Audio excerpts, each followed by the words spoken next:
Zombie Apocalypse.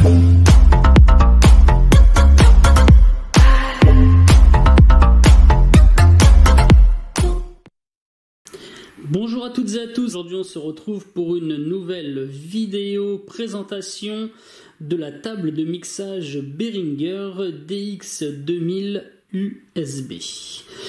Donc en fait cette table de mixage se constitue de 7 voix dont 2 pour les micros.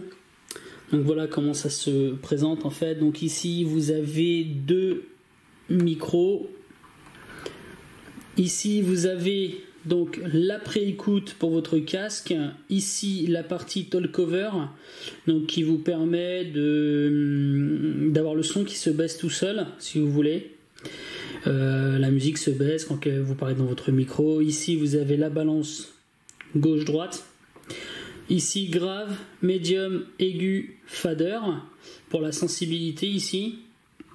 Ici vous avez un bouton qui vous permet de supprimer les basses fréquences. Et ici un bouton également qui vous permet de supprimer l'équaliseur à 3 bandes. Donc là on a dit donc 2 micros. Après ensuite ici donc vous avez 5 voix.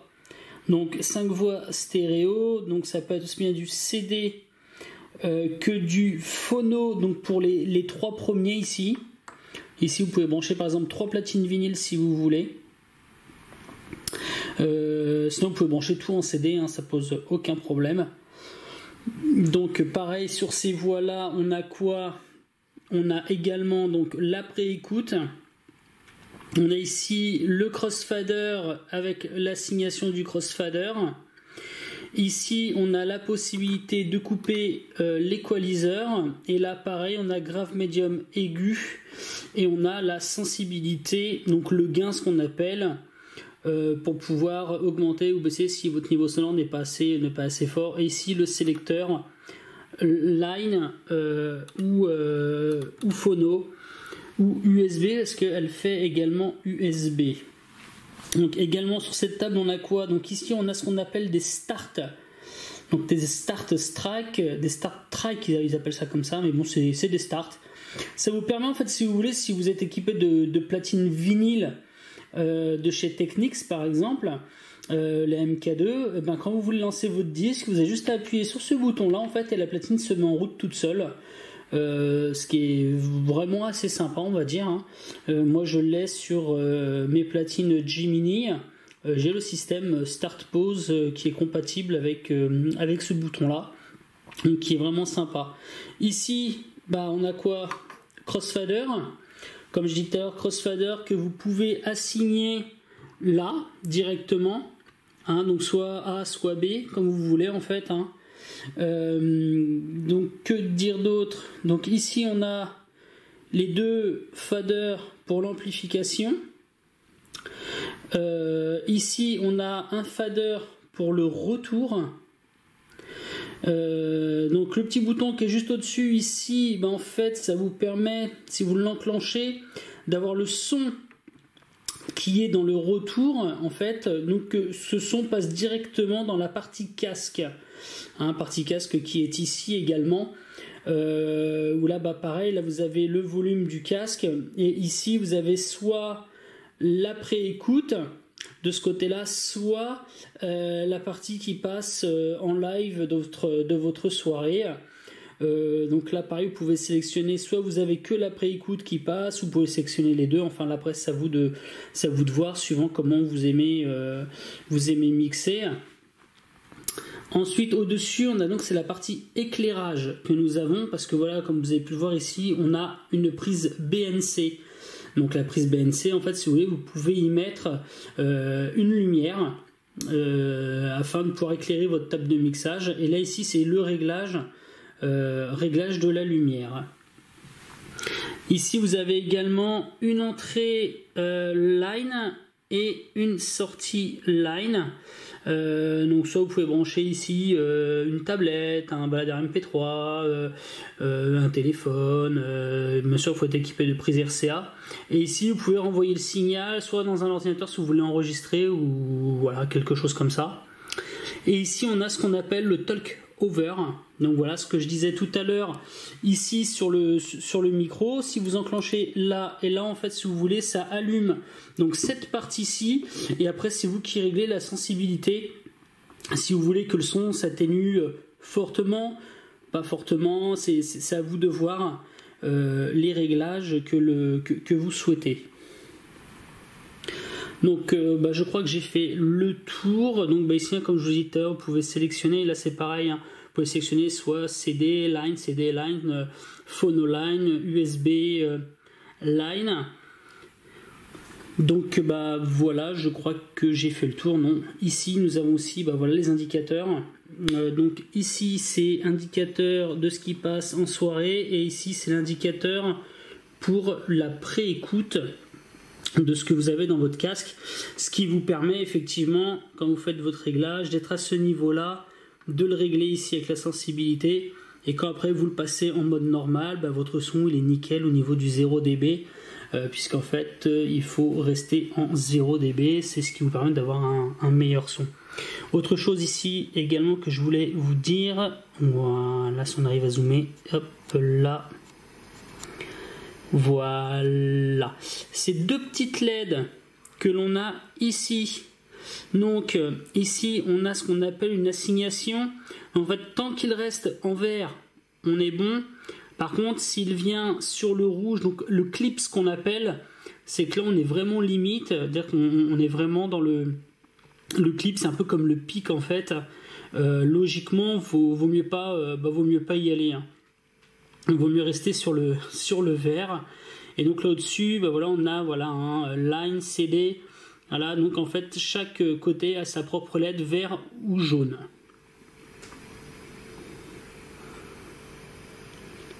Donc voilà ce que je peux dire moi sur cette partie donc en façade de la table de mixage. Maintenant ce que je vous propose, écoutez, c'est de passer à la partie arrière de cette table. À tout de suite. Nous voici donc sur le panneau arrière donc de la table de mixage. Donc nous allons pouvoir y retrouver donc déjà la partie donc alimentation, alimentation donc avec son bouton ici on off.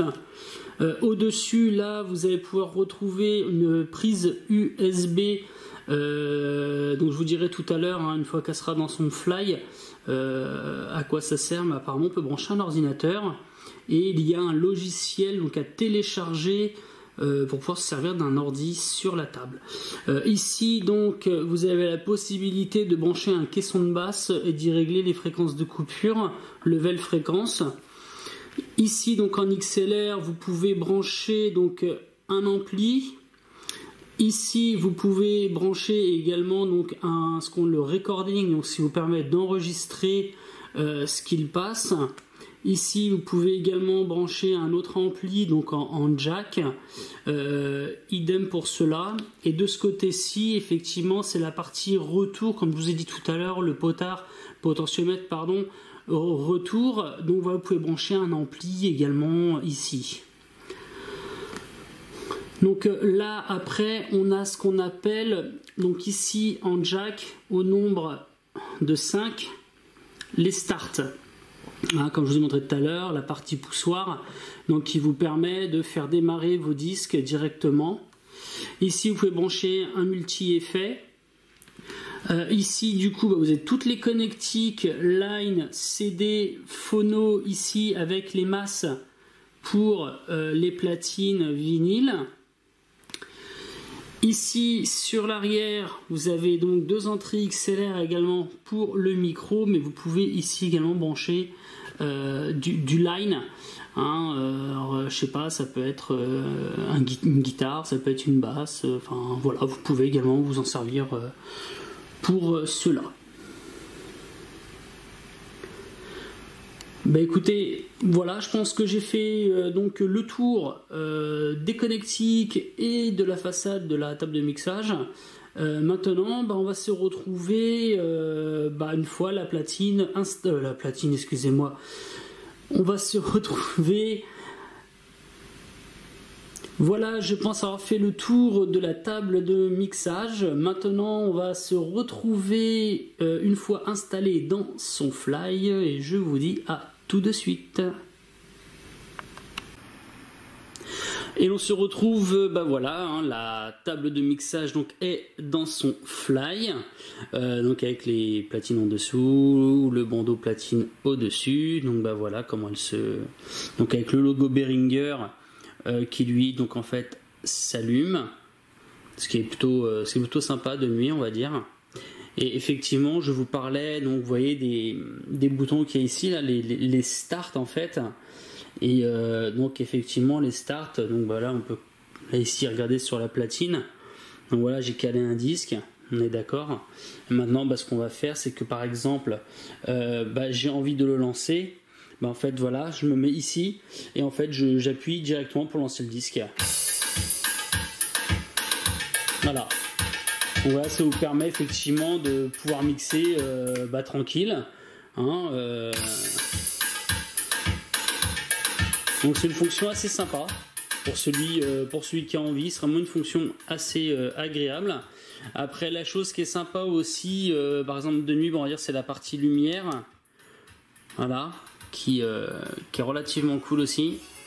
Voilà, ce qui vous permet d'avoir votre console d'éclairer, on va dire, quand vous êtes totalement dans le noir. Bah écoutez voilà, bah je crois que j'ai fait le tour de cette table de mixage. Ah oui j'allais oublier pour la partie USB en fait de la table de mixage. Donc en fait effectivement faut donc télécharger un logiciel sur le site de Behringer. Bon avant faut vous enregistrer, télécharger le logiciel, en fait il va vous permettre d'enregistrer vos mix, en fait de faire de l'édition, etc. Je vous ferai une petite vidéo là-dessus dès que j'aurai mis tout cela en place. Bah voilà, donc j'ai fait le tour, j'espère que la vidéo vous a plu. Bah écoutez, n'hésitez pas, hein, mettez-moi un petit pouce bleu, n'hésitez pas à commenter, à vous abonner aussi, ça me ferait super plaisir. Et puis bah écoutez, moi je vous dis bah, une prochaine vidéo. Allez, ciao ciao. Zombie apocalypse.